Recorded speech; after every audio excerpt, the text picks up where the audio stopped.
Okay, so we're talking about the difference between dialogue tags and dialogue beats. So if we remember now, the dialogue tag is talking about how the dialogue is said, and it forms part of the same sentence as the dialogue itself.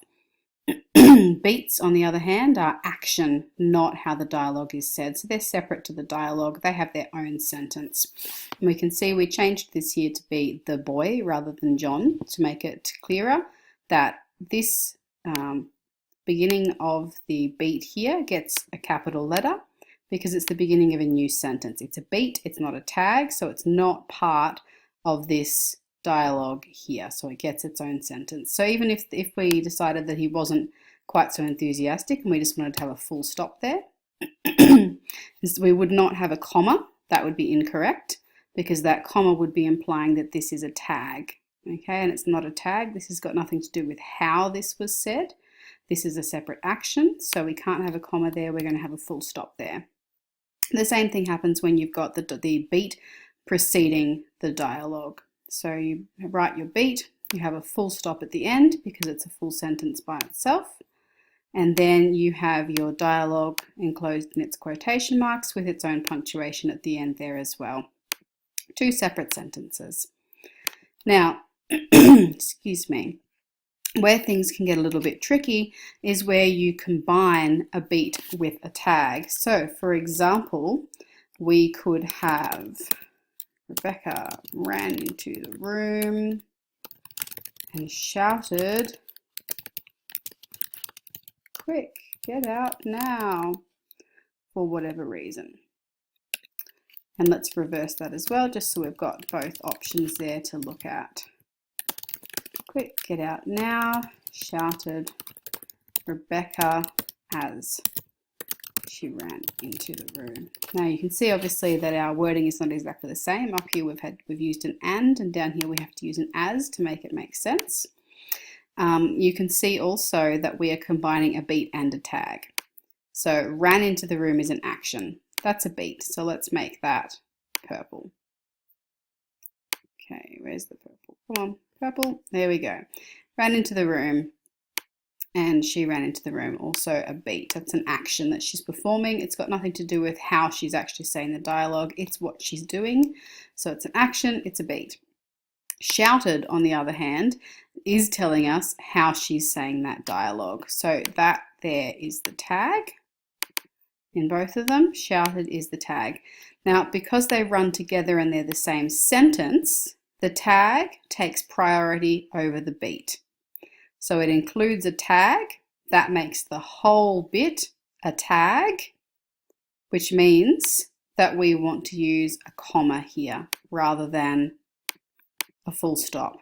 So because it incorporates a tag, it makes the whole bit a tag, which means it's one sentence with the dialogue. So we're using a comma here, not a full stop. Same in reverse, when we change the order around, we do not start with a capital letter, we start with a lowercase letter because this shouted, the description of how she's saying it, is a tag, which makes the whole fragment there a tag, which makes this one sentence, so it does not get a capital letter. If, on the other hand, you had something like Lachlan ran into the room, he shouted, "Quick, run." No way everybody's running tonight, clearly, feeling urgent about all of this or something. Lachlan shouted, he ran into the room. That one's a little bit more clunky because that implies that he shouted and then ran into the room, whereas this one here is saying that he ran into the room and then he shouted. So we could actually, let's mix that up. Let's move that to the front there.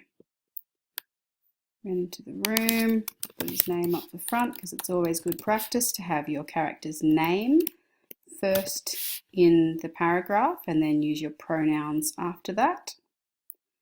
So there we go. Lachlan ran into the room. He shouted, "Quick, run." Now in this case, Lachlan ran into the room. It's the same concept as here. We've got someone running into the room and then shouting. We've got someone running into the room and then shouting. but in this case, we've broken the beat into a sentence of its own. So it just stands there just as a normal, ordinary sentence. And the tag bit then, he shouted, has been separated off. So it's not sharing the sentence with the beat, but it is sharing the sentence with the dialogue, because we know that's how tags work. Tags are the same sentence as the dialogue. So we have a comma, which is what we'd expect. And the same thing in reverse. We've got the beat separated off as its own sentence. We've got the tag running together as one sentence with the dialogue. And so because of that, we have a lowercase letter. Now, the other thing that's important to note that I haven't mentioned yet, but hopefully you'll have picked up by now, is that regardless of where your dialogue is, if it's after the tag or if it's before the tag, it always starts with a capital letter of its own. And that's just because of this quirk that we have in English, where anything inside quote marks, if it's a full sentence, should start, it should be its own sort of contained sentence that starts with a capital letter there. So for the actual dialogue itself, doesn't matter where it is, you will always start dialogue with a capital letter. It's only the tag that won't have a capital letter if it's part of the same sentence. Okay, so it's just important to keep that in mind. So 3 different sections to all of this here. We have a beat. Beats function just as a normal sentence all by themselves, so they don't need any special consideration. We just need to know that they are a beat because they're action. Tags tell us how the dialogue was said, and they finish with a comma or start with a lowercase letter, depending on where they are in relation to the dialogue. And the dialogue itself always starts with a capital letter, and if it's before the tag, then we can use a comma there. Okay, or we can use an exclamation mark or a question mark. Any of those is fine, but we don't use a full stop in the middle of the sentence. So no matter which way we have it, tag then dialogue, dialogue then tag, either way, there's never a full stop in the middle of that there. So hopefully that has clarified this idea of dialogue punctuation for you. Like I said in the first video, this is one of those rules where you will never ever get to decide whether this rule is optional or not. This is just something that you have to do. It's formatting that has to be done. It's not really a creative decision that you can make. So you need to make sure that you get your head around this and can duplicate this accurately in your writing. There is one more thing that needs to be considered when we're looking at dialogue, and that is the idea of paragraphing. So we're going to skim down now to just a couple of examples excuse me, of some dialogue. Now, this isn't necessarily the best dialogue in the world, that's fine, but it does do the job of showing us how we punctuate this and how we break up our paragraphing. So we've got 2 examples here, one on the left column and one on the right. See, they go a little bit off screen there, but that's okay. We don't really need to concentrate too much on what they're actually saying at this point.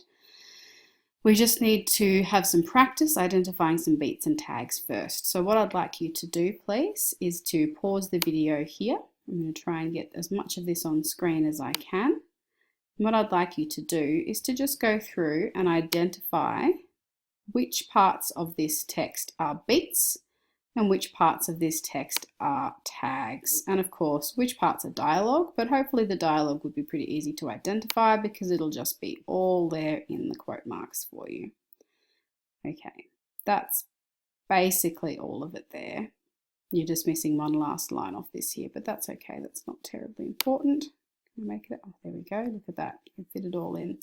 All right, so if you just hit pause so that you've got that on your screen and go through and have a practice identifying the beats, the tags, and the dialogue. Okay, hopefully you spent some time doing that, and now we can run through and just check that you've got the answers right. So I'm going to highlight all of my tags in pink because why not? So this is a tag, it's asked, it's how they're saying the dialogue. Let's just quickly run through and underline all the dialogue because that's going to be the easy one to do. We're just going to basically underline anything that is contained within quote marks. So some more dialogue there, that's all dialogue. Dialogue, And obviously there is lots of dialogue in these sections because that's why I chose them to use as demonstrations.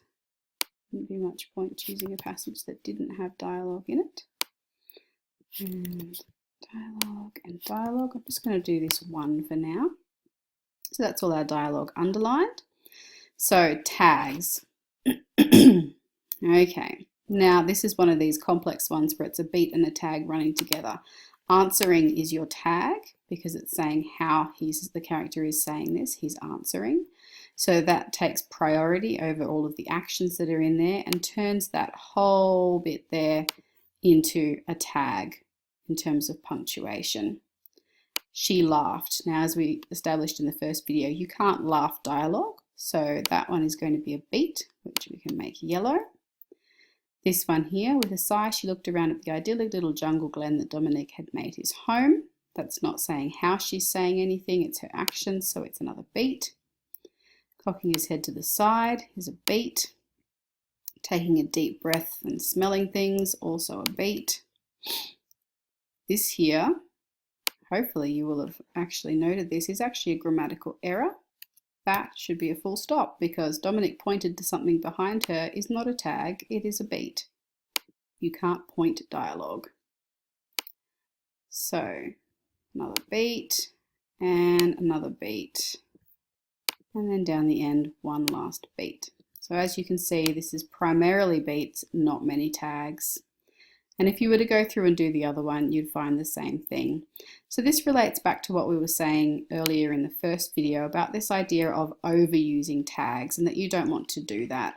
For the most part, you should be able to infer how the dialogue is being said based on the words that you're using and on the actions that your characters are doing while that dialogue is being said. So if you have to rely too heavily on tags, you know, he asked, he sighed, he answered, he said resignedly. Often you fall into the adverb trap of using too many adverbs, and it's basically just considered to be not as high quality writing. It's a way of telling more rather than showing more. If you're relying more on beats and quality dialogue, then you're showing, whereas if you're relying on tags, that tends to be more telling. So a lot more beats here than tags. Hopefully you got all of that right, and hopefully you even noticed that little error that was down in the sheet there as well. If you did, 10 points to you. And you'll be able to see there exactly what we talked about earlier. So for our tags, okay, they're part of the same sentence. So we have a comma here.